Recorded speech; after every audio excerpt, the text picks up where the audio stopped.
The more hits we play, the more hits we get. URLradio.net, and it's that time again. In fact, this is the inaugural time. In the studio with me, I have a couple of guests. We have financial author and also CPA, Brian Bloom. How's it going, Brian? Thanks for having me. Hey, no problem. And we also have CEO and president of Solid Rock Financial, John Dwyer. How are we doing? I don't know. We'll see. Now, they're in the studio, and they're teaming up because we are going to educate the masses and try to bring them financial freedom in the most tax-effective manner as we possibly can. That seems like that's kind of the thing that we focus on the most. Is this not, boys? Oh, absolutely. That's Yeah. one of the greatest risks we have is uncontrolled taxes. So some of the great topics we're going to have for this segment is we're going to be talking, not necessarily this one, but throughout our time together, we're going to be talking about compounding interest, rates of return, long-term investing, term insurance, qualified plans, large purchase financing. These are things that you guys work with clients on a daily basis, right? Correct, yep. Yep, every day. Okay, now the first one we're going to be talking about is actually compounding interest. I'm glad I don't know hardly anything about this, because if I stop you, then I'm going to be like all the other financial idiots out there, and we're going to be like, whoa, I'm not quite sure what you're talking about. So we're going to break this down. Compounding interest. Tell us a little bit about compounding interest. What exactly is compounding interest? Well, first of all, let me just say this. I don't think everyone out there are financial idiots, because what we've been taught to be true has turned out not to be. We've just been fed this line that everyone kind of follows, and that's what John and I do. We break down the fundamentals of basic investing and finances, and we help discover what the truth is. So there's no idiots. It's just the fact that we've all been kind of following the same piper, so to speak. Mm-hmm. The most popular, I guess whatever's hot as far as That's right. it goes for the financial. Now, how long have you been doing this, Brian? Oh, well, I'll give away my age then. No. I've been a CPA for 35 years. So You could easily start, you could have been like a genius and been like 10 when you started. Right. Well, but I will tell you, though, that's where this whole concept of understanding where the financial economics are breaking down comes in, because I was doing this long before I had this revelation that why is things not working? They weren't working in my life, and they weren't working in my client's life as well. And so I had to stop everything I was doing and try and figure out why everyone's finances weren't working. First one's compound interest. Heck, if compound interest works, you should be retired by the time you're 50, because you're on that exponential curve. It is called the eighth wonder of the world, the miracle of compound interest. Now, John, how long have you been doing this? You've been doing this a long time, too. Yeah, I've been in the business for about over 15 years. Wow. What made you decide to get into it? I had an education background, and I always felt like teaching was something that I wanted to do, and I've always wanted to be in the business of owning my own business. And so I felt like we could take the same philosophy of teaching and educating clients. We're doing the same thing, just on different levels with individuals and business owners and such. And that's what you do with Solid Rock Financial Group. Correct. It's a lot of education. We like to call ourselves financial coaches. We really like to help people take all this information that they're receiving from the masses and all the media, and how to decipher and how to dissect it, and really what is the truth about how money really works. So break down compounding interest to the simplest way that people can understand. Well, compound interest just says that if you have $1 and it earns $1, now you have $2. But now $2 are earning. And so they just keep compounding on each other, and the earnings realize earnings, and you do see an exponential curve. And that exponential curve is what they call the miracle of compound interest. The miracle. I feel like it should be like, I should have music that's like, ah. It's the eighth wonder of the world. Yeah.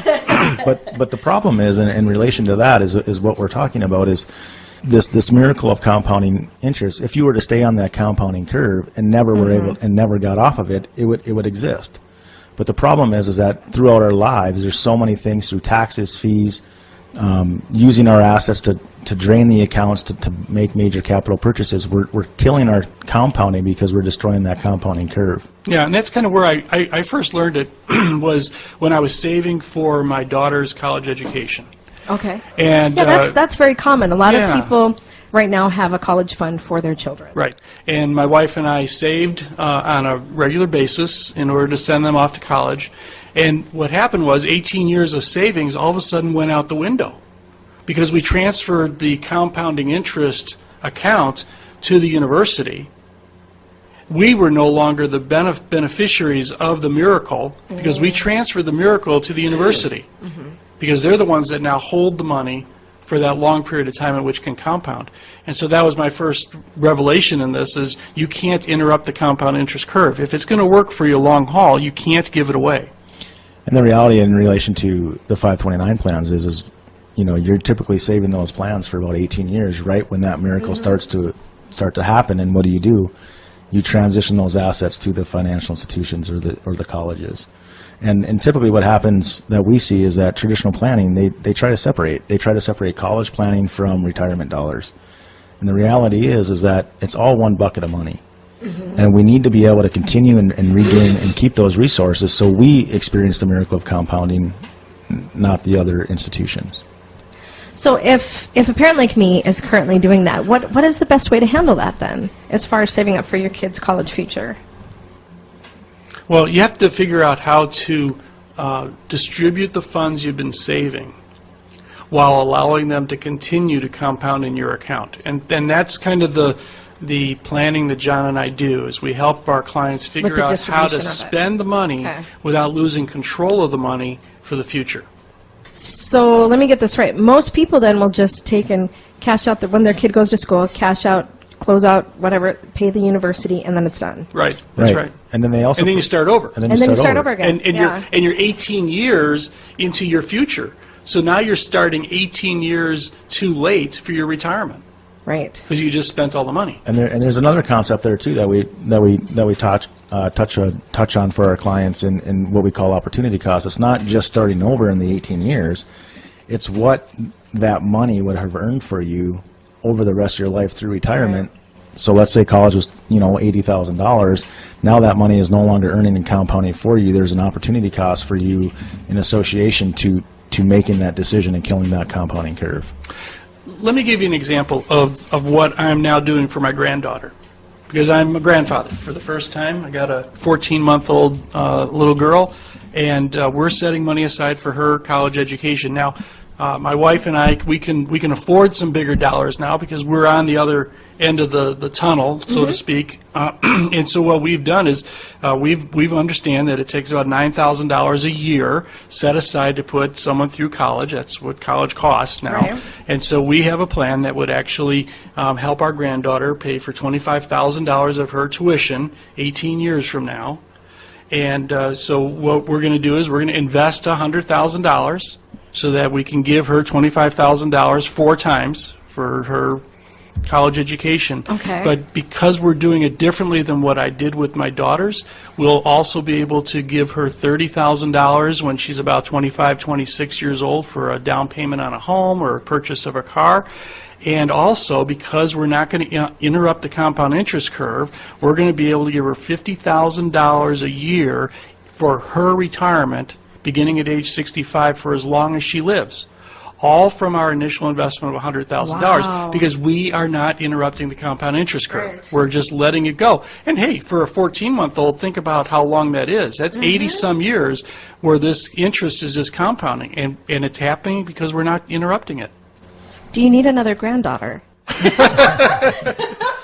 I'm hoping, but not yours, sorry. Dang it. So close, so close. Now, I've heard, and I don't know if this is true, but I read a news report a while ago where less and less people now are saving for their kids' college. Like it's on the downslope now. I would definitely agree with that. I mean, if you look at the resources that people have, again, it goes back to what I said is where traditional planning oftentimes will try to compartmentalize retirement versus college education. And the reality is we only have so much cash flow, we only have so many dollars, and so people are having to make a decision: do I want to help my kids go to college, or do I have to save and be responsible for my own retirement? And then it just comes down to strategy and helping clients understand that there's ways to accomplish both without killing and interrupting your compounding interest and collateralizing and using those dollars for future uses. I did have this conversation with my ex a while ago when we were talking about, because we put about $100 a month into the kids' college savings, and I said, I had to pay for my own college. Why don't we just say screw the kids? Why don't we just say screw the kids? It didn't kill me. Let's just make them pay for college. He's like, no, we can't do that. But I was surprised. I heard like the average amount people have in their college savings for kids is only like $10,000. Yeah, it's not much. And because a lot of parents just can't do it. I Yeah. mean, let's face it. I mean, today's economy is tough to live in, just to put bread on the table and clothes on the children's back, shoes on their feet. So it's tough, but you have to have a plan. If you have a plan, you can actually make it happen. And when is it too late to start saving? I mean, what if all of a sudden now my daughter's 15? Is it too late for me to start a college savings for her? Well, the more you can save now, the less you're going to have to go in debt for when she's 18. Because if she goes to college and you haven't saved anything, you're going to have debt. Either she is or you are. So anything you can put away today will help offset whatever debt is coming down the road for you. So it's never too late to start. No. And so if somebody comes into Solid Rock and says, all right, I just really need to save for my kids' college, what's going to be one of the first things that you do for them? Well, we first of all have to look at the entire situation and what that really means to them, and look at where their assets are, how their cash flow is, and start to educate them and coach them around strategy, not so much product.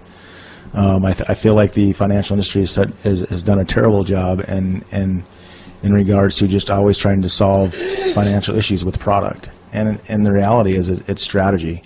Just in relation to how do we fund kids' college, recoup those dollars, and reutilize those in retirement? Well, that's strategy. The 529 product isn't going to allow you to do that. I was going to say, it seems like all these products have a number: 401k, 529, whatever it is. They all have a number. And It's like a robot plan. And it's not that they're bad products, Yeah. right? You have to be able to use them in relation to the strategy that you're trying to accomplish throughout your plan. And the strategy is very important, and the products will be designed specifically for in relation to that strategy. So when we sit down with the clients, we first just help coach them and educate them around what they have, because a lot of times what they have isn't what they think they have, right? Yeah. In relation to their assets and what's going on. And we call it a financial junk drawer a lot of times. I mean, a lot of times clients are saving and putting money in all these different areas, but there's no coordination and integration to anything that they're doing. They have all these accounts, but what they're doing over here on the left side is actually counterintuitive to what they're doing over here because of how the position and the classification of that asset. They have 2 401ks, they have a Roth IRA, they have 529 for their kids, they have and it's just all, they have 2 term life insurances, they have, yeah. Have you ever played Monopoly? I'm one of those board flippers where I get mad after a while and I flip the board. But yes, I do try. You use a board. Yes, I do. You see what most people are out there doing, they're trying to play Monopoly without a board. Yeah. And that's what we try to do, is get them on a game board so they can see where things counteract, where they contradict, where they're unknowingly and unnecessarily transferring money away. Because we do that all the time. And that's because we're trying to play this financial game without a game board, just like playing Monopoly without a game board. Right. It doesn't work. No. They have to know where their properties are, whether they can afford the hotel or not. Right. That's right. Whether they're going to end up going to jail. That's never a good thing. No, that's never a good financial solution. Okay, so that is a little about as much as we can probably get into on compounding interest today, because I think that's good though, because if people want some more information, they should probably, like you said, just come in and talk to you and see what's the best way to do it, right, John? That'd be right, yep. Okay, so if people want to get a hold of you, how can they get a hold of you guys? They can call the office at 701-223-1000 and ask for Misty, and she'll get you set up. All right, do you guys have a website too? srfinancial.net. All right, well, thanks for being on with us today, guys. Thanks for having us. Thank you. The views expressed are that of the host and are for informational purposes only, and in no event should be construed as an offer to buy or sell securities. Opinions expressed are subject to change without notice and do not take into account the particular investment objectives, financial situation, or needs of individual investors. Neither GA Reppel & Company nor its affiliates is providing tax or legal advice. Interested parties are strongly encouraged to seek advice from qualified tax and/or legal experts regarding the best options for your particular circumstances.